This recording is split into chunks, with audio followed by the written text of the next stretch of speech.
Coming up on today's show, we're going to be talking about a Budda Baker trade because some reports suggest it might be easier to pull off now. And we're also going to discuss signing Trey Flowers in NFL free agency and the potential fit that he could have with the New Orleans Saints defensive line. But before we get to that, I have to ask you guys to help me out. Can we hit 16,000 subscribers before preseason week 1?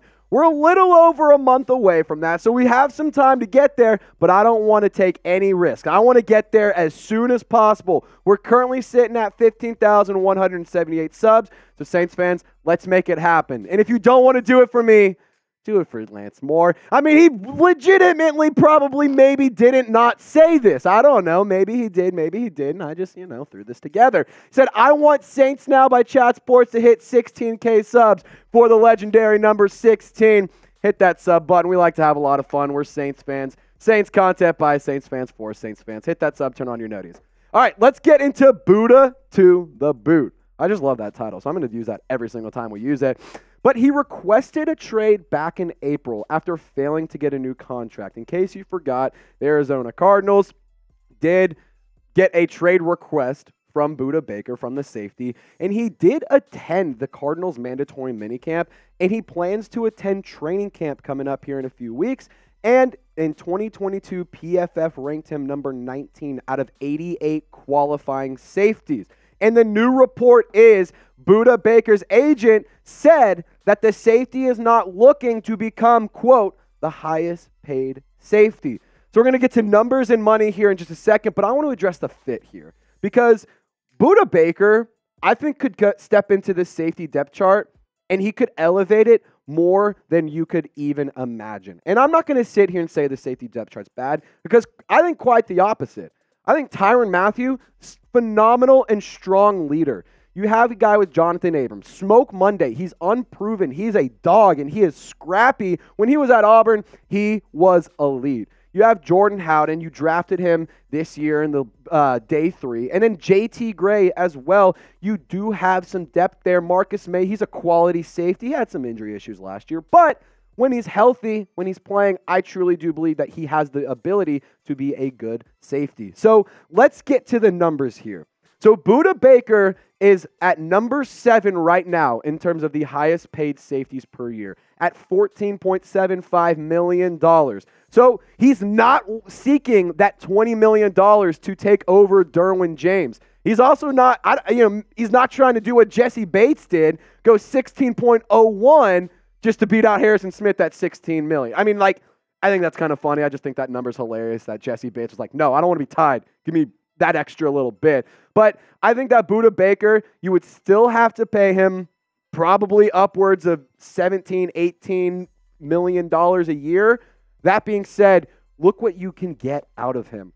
The production speaks for itself. He is a tackling machine. This guy's literally a Hoover vacuum for a ball carrier. 111 tackles last year, 1 tackle for loss, 7 pass breakups, 2 interceptions in 2021, 98 tackles, which is still a lot, and that was a down year for him.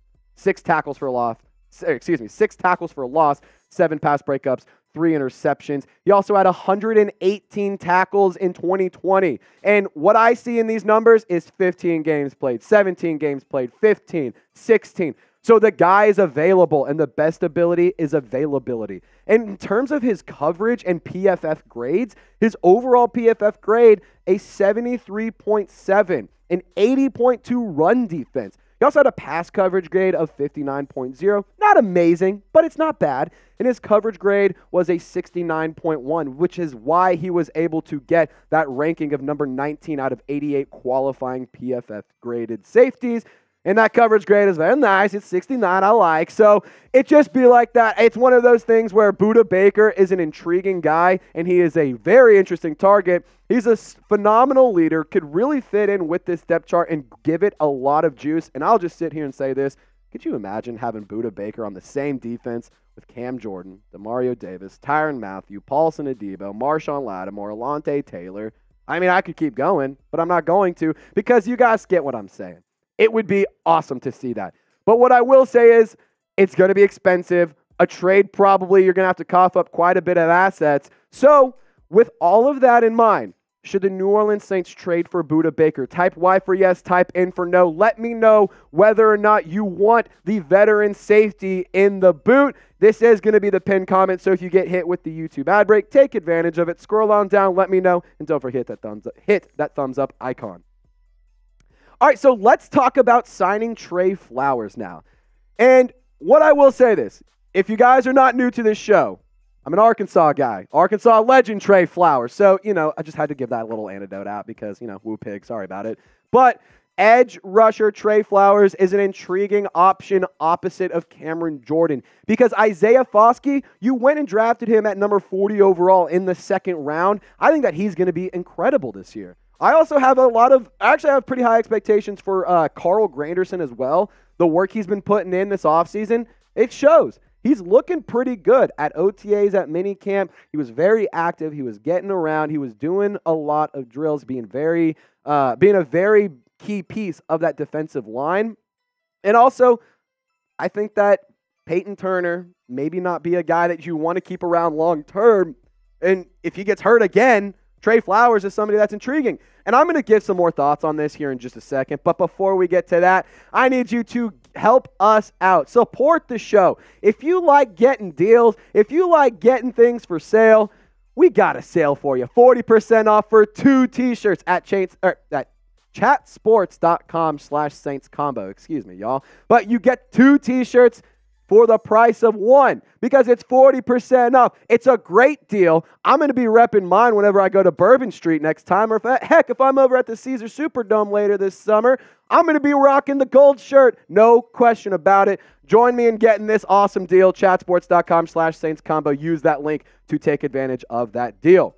So Bleacher Report put out an article recently, and they were just laying out some of the free agents that are still available that can still make a good impact on their team. And Alex K had this to say on the Arkansas edge rusher.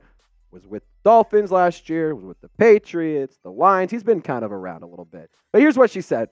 Or here's what Alex K said. At his best, he is a relentless rusher who has a variety of moves in his arsenal. He's clearly capable of taking down signal callers when he's at 100% and would be an ideal rotational piece for a slew of title contenders.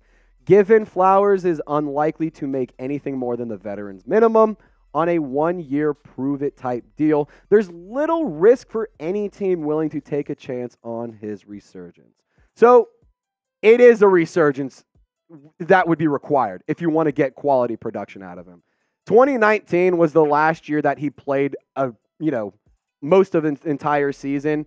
And it was a pretty good numbers, 51 tackles, 8 tackles for a loss, 21 quarterback hits, and 7 sacks. I love that number. I love that production. But when he was with the Lions in 2020 and in 2021, the production was a little bit limited. Only 7 games played. Last year with the Miami Dolphins, only 4 games played, 4 tackles, 1 quarterback hit.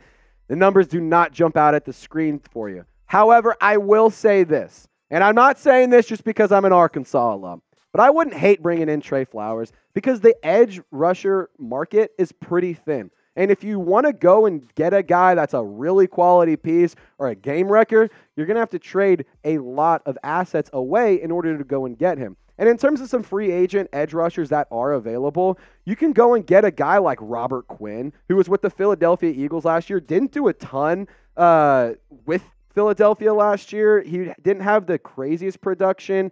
He was just kind of on a loaded defensive line, didn't really get a ton of time. Yannick Ngakoue, we talked about him to great lengths on this channel. I think that he would be another really good option for the New Orleans Saints, but if he gets scooped up, Trey Flowers may be an option. Melvin Ingram, another guy, we've talked about him before. He could maybe get a good fit. He might be a guy who signs a little bit later, but I always believe that he's one of those guys that teams wait to sign him, and then he still puts up good numbers. So we'll see what happens with Melvin Ingram. Matt Ioannidis, he is another player that could be signed, as well as Akeem Hicks. But, you look at this like 4 or 5 years ago, like most of these names would be pretty awesome. But, the NFL, time happens.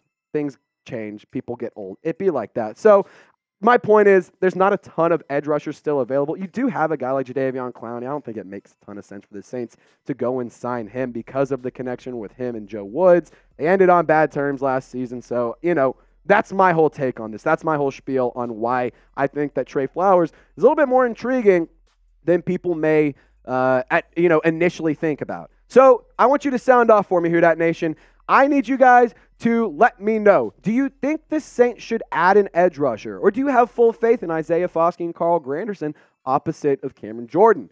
If yes, I want you to shout out an edge rusher that you would like to either sign or trade for. And if no, just explain why. Share your thoughts, show off your football IQ, and prove to me why Saints fans are the smartest fan base in all of the NFL. But as always, hope you guys enjoy your day. Hope you guys enjoyed today's content. Be sure to subscribe, turn on your notifications, hit that thumbs up icon. And as always, y'all stay golden. We'll catch you next time.